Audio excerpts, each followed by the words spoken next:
Hello everyone. তো সকালবেলা ছেলেকে স্কুলে দিতে গিয়ে দেখি এই ফুলটা। তো ফুলটা আমি এনেছি, না চুরি করিনি, গাছ থেকে পড়েছিল নিচে, তো ওইটাই তুলে নিয়ে এসেছি। ফুলটা অনেকটা সুন্দর আর খুবই বড়, বাট ফুলটার আমি নাম জানি না, তোমরা কেউ জেনে থাকলে অবশ্যই বলবে। আর ফুলটা কিন্তু দেখতে খুবই সুন্দর। তারপর এসে পড়েছি আমাদের নিচের ছাদে, নিজের গাছ থেকে ফুল পাড়তে, কারণ এখন আমি স্নান করে এসে পড়েছি পুজো দেব। আর নিজের গাছ থেকে ফুল পেড়ে পুজো দেওয়ার আনন্দটাই অন্যরকম। আর যখন ফুল অনেক হয় তাহলে পুজো দিতেও অনেকটা ভালোই লাগে। বেশি ফুল দিয়ে পুজো দিতে খুবই ভালো লাগে।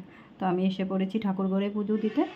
আমি যখন ছোটো ছিলাম তখন দেখতাম আমাদের মা মাসিরা ঠাকুরের কাছে গিয়ে কান্না করে, তখন তো বুঝতে পারতাম না যে কেন কান্না করে। এখন বুঝতে পারছি যে এইখানে যে কি শান্তি, মানে এখানের মতো শান্তি দুনিয়ার কোথাও নেই। এখানে তুমি মন খুলে কান্না করতে পারবে, মন খুলে কথা বলতে পারবে, মনের যত সমস্যা সবই এখানে গেলে সমাধান হয়ে যায়।